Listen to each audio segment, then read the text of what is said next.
Welcome to episode 11 of Manuscripting Pod, a show where I talk about writing, explore procrastination, and attempt to keep my inner critic hogtied and in the corner.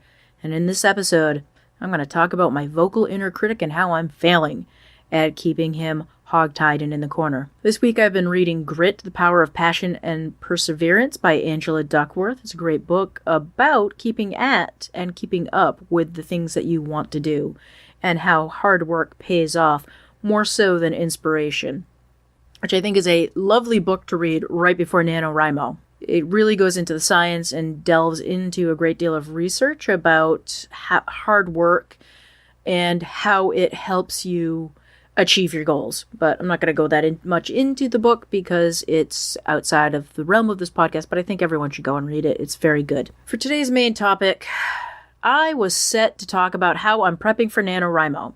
Something interesting happened. My inner critic raised its ugly, screaming head and screamed into my ear, "Who do you think you are? What do you think you're going to do? You're no expert on Nanowrimo." I've won Nano twice and failed it more times than I care to think about. I've even failed to try on even more occasions than I've won or failed. I've known about Nano since the start, which I think was the early 2000s. It took me 8 years to even try Nano. And all of this is because of my own vocal inner critic. Every time I've lost Nano, my inner critic has just latched onto that failure and used it as fodder for more negative thinking, more negative thoughts about how much I suck and how terrible I am. You know, I'll try Nano, I'll try Camp Nano, and I'll fail it.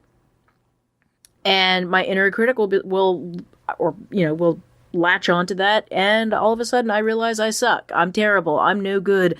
I can't write. I'm a terrible writer, and I can't stick with writing. So why do I even bother trying? And that's my inner critic. Very vocal, very disruptive. Going off of that, I think every creative person should read the Danny Gregory book, Shut Your Monkey, which is all about your inner critic and how to tame it and how to deal with it. Pause the podcast, go to the show notes, go to wherever you like to buy your ebooks or books, buy a copy, and then come on back. I'll wait. Yeah, waiting. Go. Get the book. It's a great book. I don't want to delve too much into day job stuff here because this is about my creative side. This is about writing. This is not about therapy and mental health. But in my mind, when I think about the inner critic, writer's block, they all come from the same source, anxiety. I don't want to go into that too much. Anxiety is very natural. We all need a small amount of it to get through life safely. You need to be aware of your surroundings or you end up getting hurt. In some sense, we learn to have an inner critic. It's not a natural thing. If you ask a child how good they are at something, and 9 times out of 10, the child's like, "I'm awesome at this."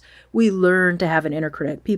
We gain these things. We learn them from the adults around us as we're children. And if you close your eyes and think about what it is that your inner critic is saying to you, or you are saying to yourself, think about the first time you heard that phrase. In my case, "Who do you think you are?" I was a kid. I was probably pretending to be some sort of expert, and another kid older yelled at me, "Who do you think you are?" I remember this distinctly. It was on the playground.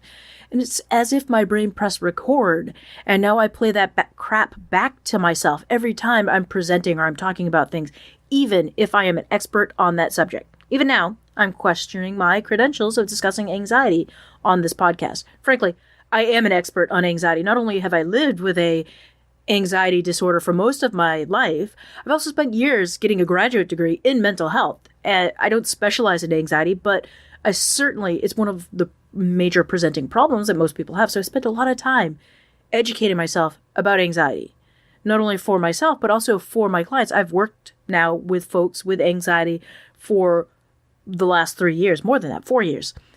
Before I graduated, I've been working with people who have anxiety. I've spent a significant amount of my personal time furthering my education in anxiety and how it affects people. Now, if anyone else told me about the facts that I just, ranted off, I'd have no problem with them labeling themselves an expert on the subject. But when it comes to myself, I feel like I need to be humble and think, well, who do I think I am? For me, the best way that I've found to work on my inner critic is to label it. Say to myself, "You're being critical. You're doubting yourself right now." Sort of like what I just went through and did, talking about the fact that I am an expert in anxiety. I could sit here staring at my screen telling myself I shouldn't talk about this. I shouldn't talk about how I'm preparing for Nano, because who am I to talk about preparing for Nano? After all, I've lost more years than I've won. And right now, I'm in the prime period of writing for my inner critic to rear his ugly head. I'm getting ready to work on my next novel. I'm editing my last novel. And right now, I'm convinced that all of my ideas are trash. Initial edits are hard, particularly if you write a crappy first draft. My first draft is crappy. I mean, it's not great. I mean, it's good. Don't get me wrong. The ideas sound, but I have to add in so much detail. I have so much work to do. I'm not sure if my outline for Nano is long enough or good enough. And just now, you've heard my inner critic continuing to work. What a jerk. The most difficult thing, at least for me, about my inner critic is that everything is based in reality. Does my manuscript need a lot of work? Sure does. Is it going to be really hard to get it into shape? Yeah. Is my Nano outline long enough? I'm not sure. All of this combined gives my inner critic all the fodder it needs to undermine my positive thinking and trash my self-confidence. If I think rationally about all of these things, I actually enjoy edits. I like taking my initial ideas and fleshing them out, telling folks more about my characters, settings, and story. This is the good stuff. This is the good part about writing a story. Those first ideas are great, but they're the bones I need to add more info to. Flush out those sensory details so the reader can feel the stab of the blade and worry that the character, if the character lives or dies. And if I don't flesh it out, if I don't add the details, then will the reader give a crap if my character lives or dies? I don't know. We'll see. If I let it, the inner critic or anxiety will make me feel terrible, sad, and worry about the future of my novel. Hell, it's okay if my novel lives in the bottom drawer or the hard drive forever. I like writing. It doesn't matter if it's never read. I do this as somewhat as part of my own self-care. I need to be creative, or what happens? I get depressed, I get sad, and, life is boring. I would like my story to be read. And maybe these two novels that I'm working on will be. We'll see. I don't know. But for me, the most important aspect of defeating my inner critic, or silencing him, hog-tying him in the corner, if you will, is that I keep working. I keep being creative. I don't give my inner critic more fodder to let me feel like a failure. I have to work. If I don't work, then the inner critic wins. And I can't let that happen. Can't let it happen. I have to continue. I have to continue working. Yeah. So anyway, that's my bit on the inner critic. Right now, I'm feeling pretty good. I've been doing some edits and things. Yeah. Inner critic sucks. Terrible thing. Let's move into the check-in. Let's see. This week I've worked 7 out of 7 days. I'm not charting things in the same way, just counting that I'm working for 25 minutes. After 9 weeks, last week was the 10th week, 9 weeks I wrote consistently almost every day.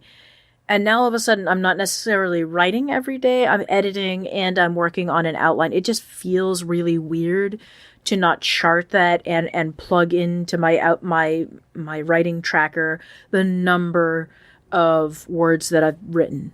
It feels very strange. I look for it in the morning now. I sit down with my cup of coffee in the morning and I stare at my tablet and the keyboard. It's like, okay, so I'm not working in that manner today. I'm reading through my novel and I'm making notes on it. So it's a little strange. It's a little different. So I finished the outline for Nano, and now I'm fleshing the characters out a bit and figuring out how they'll react in certain situations, which changes. I'm tweaking the outline a bit. Outlining, I'm finding, is very different from the actual act of writing. I'm trying to get the idea of the story down, in part so I don't lose it, but also so that when I do get to writing it during Nano, I still have a lot to fill in. I'll have more ideas about where the characters are, what they're doing, how they're going to react, and all of that. I'm really tempted to fill out a few comprehensive assessments, often called a psychosocial, by therapists and social workers for my two main characters. But, I mean, they would never see the light of day, but it would be an interesting exercise to think about, like, what are my characters like psychologically? As for editing, I find that I'm better at it in the evening. I'm not sure why. It seems that I'm more creative with writing in the morning and better at parsing details in the evening. So for this week's spotlight, I want to spotlight mynoise.net. Might seem like a strange spotlight, but I'm really digging this guy's isochronic beats. Been using them at the end of my workday, and it has 100% been assisting me in relaxing and focusing into my creative mentality after long days at work. I use the app on my phone. That's just been really, really useful. I did pay for it. I think it's $9.99, and then you get access to everything. But you can also purchase things by the 99¢. So if you just want to listen to like Rain or the Isochronic Beats, it's 99¢ or around that per whatever it is you want to listen to. So this week's pod image is one I created. If you'd like to have your image as the week's pod image, label your picture with hashtag manuscriptingpod on Instagram. Each week I'll pick one and give you a shout out on the podcast after I message you and get permission to use the image. So for shout outs, I want to thank everyone who has been listening to the show. Checking in each week keeps me motivated. I'm really enjoying the check-in and exploring one particular topic about writing every week. It's really, really helping me focus myself. If you'd like to join in on the discussion about writing and everything of the podcast, head over to Spectrum Chat. I'll have a link in the show notes. You can also join the Facebook group where everyone just sort of posts pictures and talks about writing. I want to welcome new listener Eric. Thanks for commenting on the site. I appreciate it. I hope that constraints can continue to help focus you and your team's creativity. If you'd like to show your support for the show, head on over to your favorite location and leave a review. If you've left a review or don't want to engage with Apple, share the show on your favorite or least favorite social media location. If you'd like to support me via Ko-fi, feel free to follow the link in the show notes. You can also find me on most social media platforms at Original LC Harper. Right now, my Twitter account is locked down for a variety of reasons, but we can get into that later when everything with it is solved. You can certainly follow me on Twitter if you want, and I'll approve you. It is a locked account. You can also find the site over at manuscriptingpod.com. There's a new link in show notes. For those of you who are just meeting me, I'm also a bookbinder. I have an Etsy shop. Head over and check out my pocket notebooks. The Etsy shop is Comfortable Shoes. You should be able to find it if you search for it. Thank you for listening, and hopefully this discussion of the inner critic is helpful for you. Thanks. Have a good week and get writing.